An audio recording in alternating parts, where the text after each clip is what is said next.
As of a minute before recording this, it seems like some crazy stuff happened over midnight. Mitch McConnell, he tried to do a coup in the Senate. We got a whole bunch of shenanigans going on. So let's read this story, and then we're going to look at some other supporting tweets on X. I don't know why they tweet on X. Why don't they call it X'd out or something? And it moves straight out of a political comedy. Mitch McConnell, with a subtlety of a bull in a china shop, decides to stir the pot just as Trump rides a wave of victory. Amidst Trump's clear mandate, McConnell calls on an early election for Senate leadership, presenting a choice between three candidates, only one of whom doesn't look like they'd prefer Trump to be on another planet. But how can they have an early how can it be early in choosing leadership when they don't even take office until January?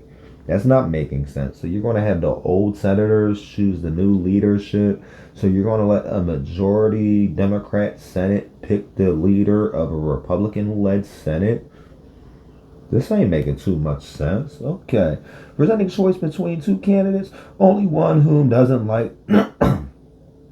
look like they prefer Trump to be on another planet. Social media is buzzing with endorsements for Rick Scott, which figures like Tucker Carlson and Charlie Kirk leading the charge while others throw shade at the process, especially the idea of secret ballots.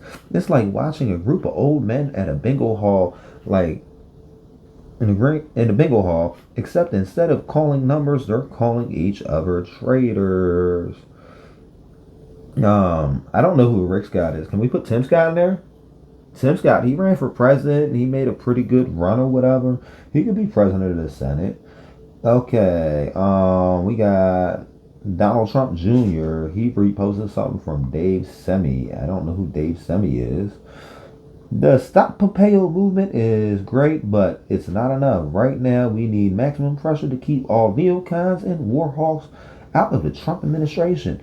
They have had their time at the table and brought nothing but disaster to the world and this country. America first, screw the war machine. Okay. I don't know why Cat Turd gets all the legitimacy as he does. He has no picture. His name is Cat Turd. Why is the Senate holding a secret ballot? We have the right to know how they vote. We definitely do. We should know how they vote. They shouldn't have secret ballots. But the thing is, the old Senate should not be voting for the leadership in the new Senate. They don't even have control of the Senate. So how are they going to pick their leader when they don't have control? That's crazy.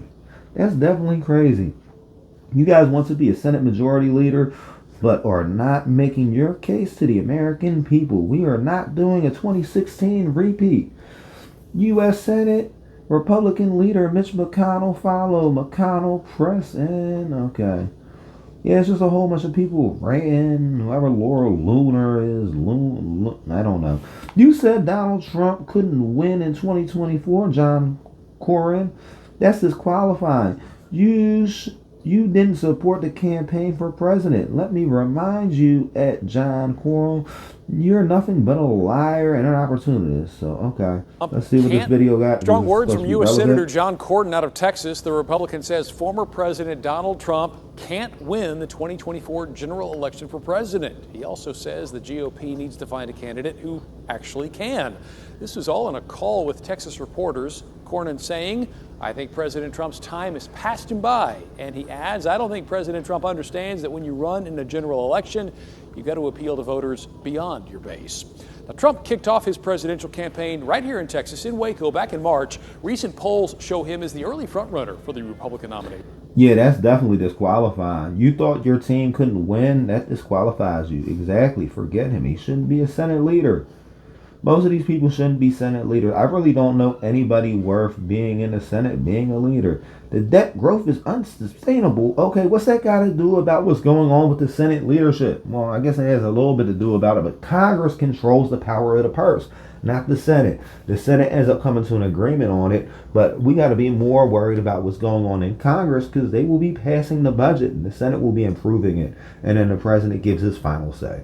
So, yeah, another little review of Twitter. A lot of people, and the crazy thing is they're in politics and don't understand it. God, we need some help. Pray for us. And if you like content like this, like, subscribe, share, tell a friend to watch WTFFN. This is your 11 o'clock update.